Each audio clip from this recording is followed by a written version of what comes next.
चांद और वीनस के बाद जुपिटर रात के टाइम आसमान में चमकने वाला थर्ड सबसे शाइनिंग वाला प्लैनेट है। वीनस के इन्वायरमेंट और सरफेस पे हाइड्रोजन, हेलियम और लिक्विड सब्सटेंस हैं। जुपिटर प्लैनेट का इनर डायमीटर 1,39,822 किलोमीटर है और पोलर डायमीटर 1,33,709 किलोमीटर है। ऐसा कहा जाता है कि जुपिटर प्लैनेट को 7th और 8th सेंचुरी में बाबेलियन एस्ट्रोनॉमर ने इसकी खोज की थी। जुपिटर प्लैनेट को हम विदाउट टेलीस्कोप से भी देख सकते हैं। Jupiter planet the great red spot के नाम से भी जाना जाता है। इसकी खोज 17th सेंचुरी में की गई थी। रेड स्पॉट वो चीज है जो कि जुपिटर प्लैनेट पे आंधी और तूफान के फॉर्म में आता है और ये इतना बड़ा तूफान रहता है कि इसमें हमारा अर्थ भी उसके अंदर जा सकता है। जुपिटर प्लैनेट के टोटल 79 चांद है, जिसमें से 4 चांद की खोज ईयर 1610 में गैलीलियो के थ्रू किया गया था और ये जो 4 चांद है इनका शेप बाकी अलग चांद से सबसे बड़ा है, जिसे गैलीलियो सैटेलाइट के नाम से भी जाना जाता है। गैनेमाइड जुपिटर प्लैनेट का सबसे बड़ा चांद है, जिसे 7th सेंचुरी 1610 में गैलीलियो के थ्रू खोजा गया था। इस चांद का डायमीटर 5262.4 किलोमीटर है। जुपिटर प्लैनेट पे रिसर्च करने के लिए नासा ने टोटल 8 स्पेसशिप का यूज किया है। इस स्पेसशिप का यूज 1979 से लेकर 2007 के अंदर जुपिटर प्लैनेट के सरफेस पे भेजा गया था। जुपिटर का मैग्नेटिक फील्ड हमारे अर्थ के कंपेयर से 16 टाइम ज़्यादा पावरफुल है, लेकिन जुपिटर अपने सरफेस पे ज़्यादा टाइम रुकने वाले स्पेसशिप को इजीली डिस्ट्रॉय कर सकता है।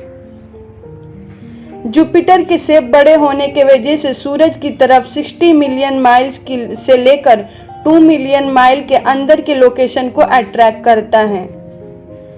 जुपिटर के इक्वेटर में 22 डिग्री साउथ के साइड में द ग्रेट रेड स्पॉट मौजूद है।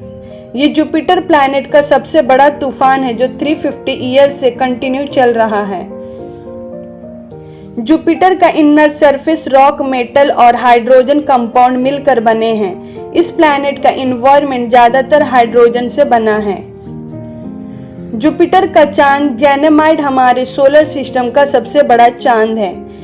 इस प्लैनेट के सारे चांद को जॉयवेन सैटेलाइट भी कहते हैं। इनमें से सबसे बड़ा चांद गैनेमाइड, आइओ, मून, कैलिस्टो और यूरोपा है। जुपिटर प्लैनेट पे सैटर्न प्लैनेट के जैसे रिंग बने हुए हैं, लेकिन ये रिंग बहुत ही कम देखने को मिलते हैं। जुपिटर प्लैनेट के इन्वायरमेंट में कलरफुल बादल दिखाई देते हैं। इनमें ब्राउन, व्हाइट और येलो कलर होते हैं। ये बादल जुपिटर प्लैनेट पे स्ट्रिप के फॉर्म में देखने को मिलते हैं। इसके वजह से जुपिटर की खूबसूरती और बढ़ जाती है। इस प्लैनेट का टेम्परेचर -140 डिग्री 8 सेल्सियस तक लो हो जाता है। जुपिटर प्लैनेट का इन्वायरमेंट पूरा हाइड्रोजन और हेलियम से बना हुआ है। सेम रेशियो सूरज में भी देखने को मिलता है, क्योंकि इसमें और अलग अलग स्पेस गैस जैसे अमोनिया, मीथेन और पानी की क्वांटिटी कम है और इस प्लैनेट का इन्वायरमेंट 90% हाइड्रोजन से ही बना हुआ है। इस प्लैनेट के इन्वायरमेंट में हम इंसान एक पल भी नहीं रह सकते हैं और इस प्लैनेट पे इंसान सांस भी नहीं ले सकता है। इसी के वजह से साइंटिस्ट का कहना है कि इस प्लैनेट पे लाइफ इम्पॉसिबल है। हमारे सोलर सिस्टम में जितने भी प्लैनेट हैं उनमें सबसे फास्ट जुपिटर अपने ऑर्बिट पे घूमता है।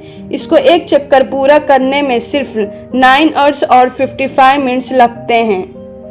जुपिटर के इंटीरियर पार्ट में 3 रीजन मौजूद हैं। फर्स्ट रीजन रॉकी कोर है, ये सॉलिड एलिमेंट से बना हुआ है। सेकेंड रीजन में इलेक्ट्रिकल कंडक्टिव लिक्विड हाइड्रोजन का लेयर है और थर्ड रीजन में हेलियम और हाइड्रोजन से बना इन्वायरमेंट है। सूरज की रोशनी को जुपिटर प्लैनेट तक पहुंचने में 43 मिनट लगते हैं। हमारे सोलर सिस्टम में सबसे बड़ा ओशन जुपिटर के पास है, जो पानी के बजाय हाइड्रोजन से बना हुआ है। जुपिटर प्लैनेट के अंदर इतनी एबिलिटी है कि मार्स जैसे दूसरे प्लैनेट की भी ऑर्बिट चेंज कर देगी। इसका मेन रीजन इसका वेट है। इस प्लैनेट का ग्रेविटेशनल फोर्स हमारे अर्थ से बहुत ज़्यादा है। दोस्तों, आपको ये वीडियो अच्छा लगे तो प्लीज़ लाइक और सब्सक्राइब जरूर कर दीजिएगा।